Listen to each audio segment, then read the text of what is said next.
जय श्री राम, हर हर महादेव। परोपकारनी भावना, मधुर वचन અને હરિભજન દરેક મનુષ્યમાં ફરજિયાત હોવું જોઈએ. દરેક મનુષ્યમાં ફરજિયાત હોવું જોઈએ. પરોપકારની ભાવના, મધુર વચન અને હરિભજન. જીવનમાં પરોપકાર નથી તો તમે ધાર્મિક નથી. તમે ભલે દિખાવા કરી લો,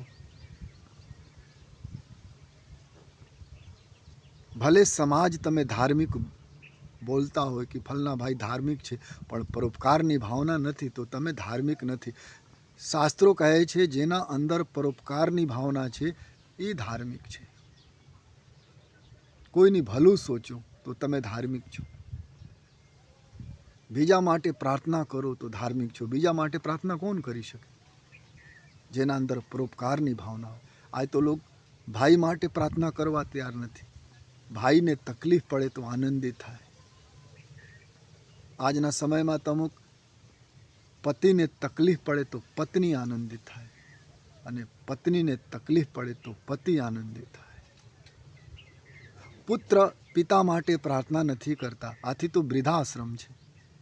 તો પરોપકારની ભાવના હોય તો પિતા વૃદ્ધાશ્રમમાં ન રહે. પરોપકારની ભાવના હોય તો ઘરમાં શાંતિ રહે. પરોપકારની ભાવના હોય તો આશ્રમમાં શાંતિ રહે. અને પરોપકારની ભાવના ન હોય તો દાન કરો, ધર્મ કરો, ભક્તિ કરો, કોઈ મતલબ નથી. પરોપકારની ભાવના જીવનમાં રાખજો. દાન કરો અને તમે અપેક્ષા રાખો કે હું કોઈ સાધુને દાન આપું, બ્રાહ્મણને દાન આપું, કોઈ ગરીબને દાન આપું, કોઈ ભિક્ષુકને દાન આપું અને એ આશીર્વાદ આપે, તો એ પરોપકારની ભાવના નથી, એ બિઝનેસની ભાવના છે. કોઈને ખવડાવો અને અંતરાત્માથી આશીર્વાદ આપે એ અલગ વાત છે, પણ તમે આશા રાખો કે આશીર્વાદ આપે અને હું ખવડાવું, તો એ પરોપકારની ભાવના નથી. દરેક મનુષ્યના જીવનમાં પરોપકારની ભાવના ફરજિયાત હોવી. દરેક મનુષ્યના જીવન.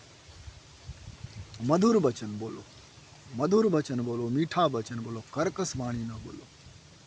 તમે કોઈને ખવડાવો નહીં તો વાંધો નહીં, પણ તમે કોઈને કર્કશ વાણી બોલો ને તો એને બહુ દુઃખ પડે અને તમારું દિલ પણ દુભે કે હું ફલના ભાઈને કર્કશ વાણી બોલું.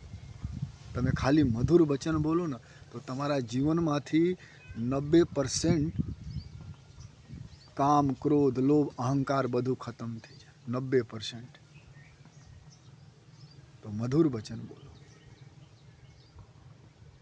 જેના જીવનમાં મધુરતા છે, મીઠાશ છે, એ ઝઘડા ન કરે, એને લોકો પ્રેમ કરે. મુફતમાં ઇજ્જત મળે, ફ્રીમાં. ક્યારે? જ્યારે મધુર વચન બોલો તો. અને હરિભજન કરો.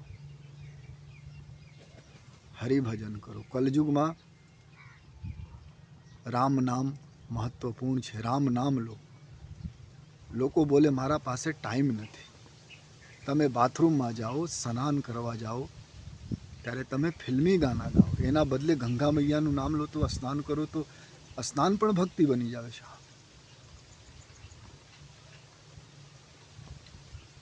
પણ ફિલ્મી ગીત ગાવતા હોય, ગંગા મૈયાનું નામ ન લેવે તો ભક્તિ ક્યાંથી આવે? બોલે ટાઈમ નથી. ભોજન કરો. અરે રોટલા પણ ભક્તિ બની જાય. ક્યારે? જ્યારે ભોજન કરવા બેસો, કહો પ્રભુ તમે જમો અને તમે પચાવો, તો ભોજન પણ ભક્તિ બની જાય. તમે નોકરી, વેપાર, બિઝનેસ કરતા હોય અને કોઈ દુકાન પર ગ્રાહક આવે તો એને પ્રભુ સમજીને એને નકલી વસ્તુ ન આપો. વધારે પૈસા ન લો, વાજિબ ભાવમાં વેચો.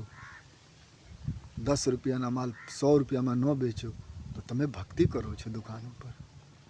તમારે यहाँ કોઈ મજદૂર કામ કરતા એના પૈસા આપી દો, તો એ ભક્તિ છે સાહેબ, એ હરિભજન છે. તમે ઓફિસમાં બેસેલા છો, કોઈ આ કામ કરાવવા ગરીબ આવે, બેચારા દાડિયા મૂકીને આવે અને સમયસર કામ કરી દો, એને ટરકાવો નહીં, તો એ તમે આશીર્વાદ આપી, ભક્તિ થઈ જાય. ટરકાવો એના પેટ ઉપર લાત પડે, પછી બધું મળે, પછી ગમે પૈસા હોય, તમારા જીવનમાં સુખ ન રહે. જીવનમાં 3 વસ્તુ હોવા જોઈએ: પરોપકારની ભાવના, મધુર વચન અને હરિભજન. જેના જીવનમાં 3 વસ્તુ છે એના માટે ભગવાન દરવાજા ખોલીને ઊભા છે. અને એના પાસે ભગવાન જરૂર આવે છે. ભગવાન આવે છે, તમારે ભગવાન પાસે નથી જવાનું, એ આવે. ઓળખવાનું તમારી ક્ષમતા હોવા જોઈએ, પણ જીવનમાં પરોપકારની ભાવના હોવા જોઈએ, નિસ્વાર્થ. પરોપકારની ભાવના નિસ્વાર્થ હોવા જોઈએ, છલ કપટ ન હોવા જોઈએ. ઘણા લોકો ગલત ધંધા કરીને દાન કરતા હોય, એ પરોપકારની ભાવના નથી, એ દાન નથી. ઘણા લોકો 5 કેલા આપીને ફોટો પાડતા હોય કે હું ગરીબને દાન આપું, એ નહીં. પરોપકારની ભાવના નિસ્વાર્થ, વિદાઉટ ઇન્ટરેસ્ટ, મધુર વચન, સ્વીટ વોઇસ, કોઈને ખરાબ ન લાગે.